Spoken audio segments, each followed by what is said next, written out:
Tolkien's plan, really from the very outset, was to create a complete mythology. But he said, I'm going to leave areas that are only sketched in, like blank spaces on the map. And I want other minds and hands wielding art and paint and drama to come in and take over the story.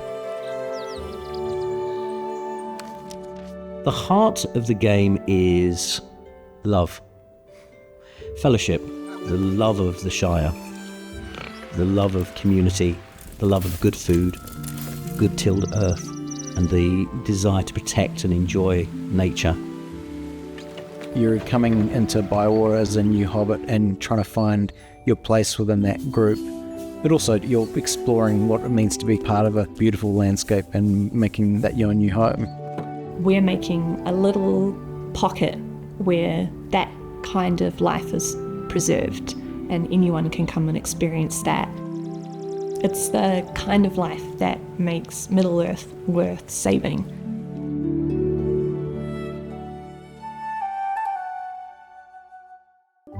Weta Workshop's history with the Tolkien world, it stretches such a long way back.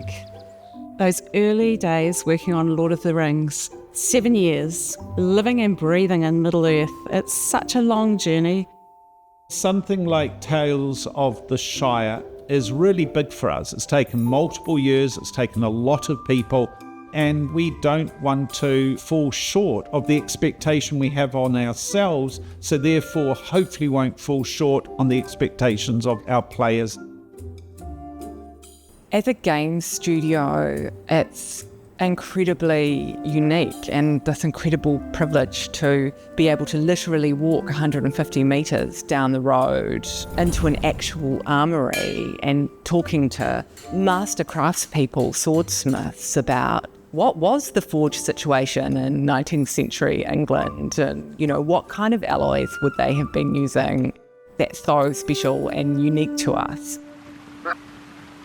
Tales of the Shire has been our opportunity to tell our little slice of the story through our specific lens, to create this virtual world with a very unique visual style. We didn't want to copy things that have been done before. We wanted to complement and find our own language of design. Steve Lambert, one of our wonderful and senior designers, took on that task, and he has done an extraordinary job. The art style of the game came from my experiences of The Hobbit as a child and the books that I had growing up. And I was really influenced by artists like Singer Sargent and people like that who, you know, there's a certain kind of simplicity and elegance in their work. This is a story that's kind of told in that kind of vein of The Hobbit rather than The Lord of the Rings, and the world is yet to sort of become a dark and kind of menacing place, and that was trying to reflect that. And we wanted to carry that through with the art style. It's quite a challenge with how much is out there in the world now, with the impression that it's made in the zeitgeist of what Middle-earth and that kind of world looks like and feels like. So we had to make a fresh and unique attempt at imagining that again. The game is very specific to the places that Tolkien refers to in his writing.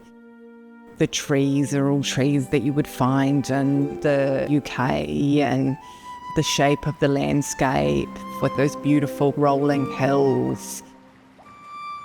But here in Aotearoa, we're huge lovers of the natural world, and I think that inspires us as well as artists, that love of being outside, of looking around, of being in nature. There are quests throughout the game that get you to really notice nature or respond to things in nature. You'll plant different things in different seasons, and keeping an eye on what nature is doing and planning your life around that. Everyone should probably take a moment every day to just, sit down and have a look around and appreciate a tree or something, but we don't always get that chance. For me, when I want to lose myself in a fantasy world, thoughtful detail, depth of thought in that world is kind of critical, and that's something that I really love about this. Weta Workshop has this world-building ethos beyond what you see on screen, and to think of them as real places, to imagine why things look the way they do, what's the cultural background for it, what's the history, what's the wider world that informs them. And I think all of that comes together beautifully to create such an immersive experience. The more you look, the more you see, and the more you appreciate how much thought's gone into creating it. Nothing's really new in Tolkien's world. Everything's been built in the past. And I think that also applies to Hobbits. Like, some new stuff is still being made, but there's a lot of care and love to maintain and restore what's already there. Despite it being stylized, it's still, everything's grounded. Even like the craftsmanship, the textiles, the way everything's made, it's still very grounded. Steve had done a bunch of work and he kind of landed on what he wanted the environment to look like. So I was brought in to figure out what the characters look like.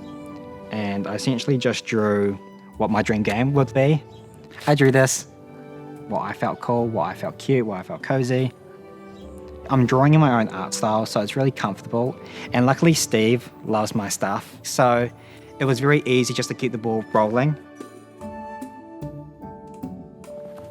For any good story, you need to have a conflict. You need to have a problem for the player, the viewer, the reader to solve. So we're like, well, what kind of problem will hobbits have? Because hobbits do not have very big problems. They are a people of kind of a small town mentality. Everything important for them happens in their own little village. So that was very challenging for us. We didn't want this game to be about the actual big problems in Lord of the Rings. We wanted to set that to the side and be like, okay, well, let's actually spend time in Bywater. What would we be doing there? You know, I came to this job as an experienced Tolkien scholar and enthusiast for Tolkien's work and as a playwright and a screenwriter. But I didn't want to just take the books as my only point of inspiration. What I wanted to do was go back and actually look at Tolkien's life and what inspired Tolkien and what affected him. And it's things like the urbanization of the landscape of his childhood and his love of trees. It was looking at the effect that the First World War had on him, about what happened to his country after that time and how some of its values, the really positive things that were important to him, seemed to be being lost, and he wanted to preserve them or to champion them again.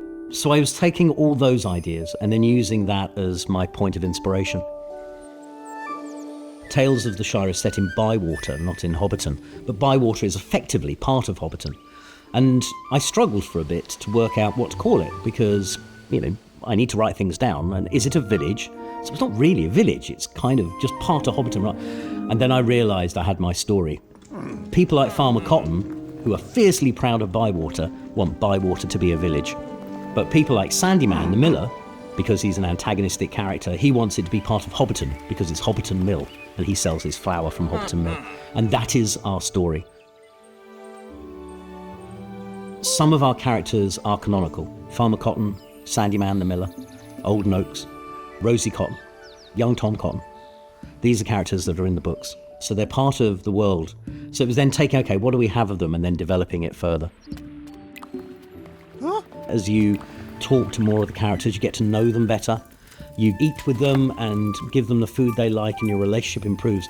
They start to open up to you about their lives and really hope that the things that the characters say are really quite illuminating. They kind of really flesh out the characters. And hopefully there's a few surprises in there that people go, oh, that's really interesting.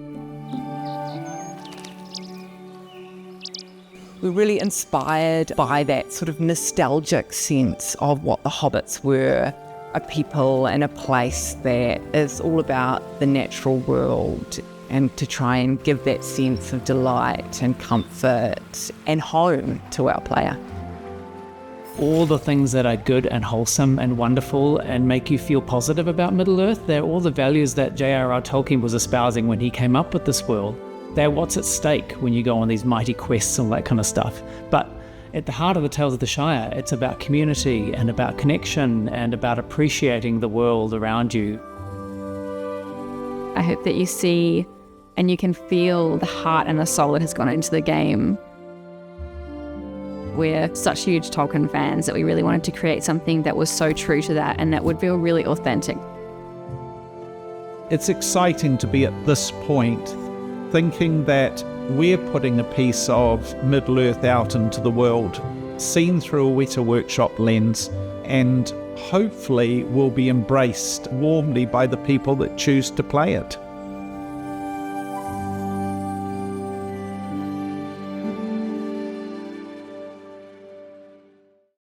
PlayStation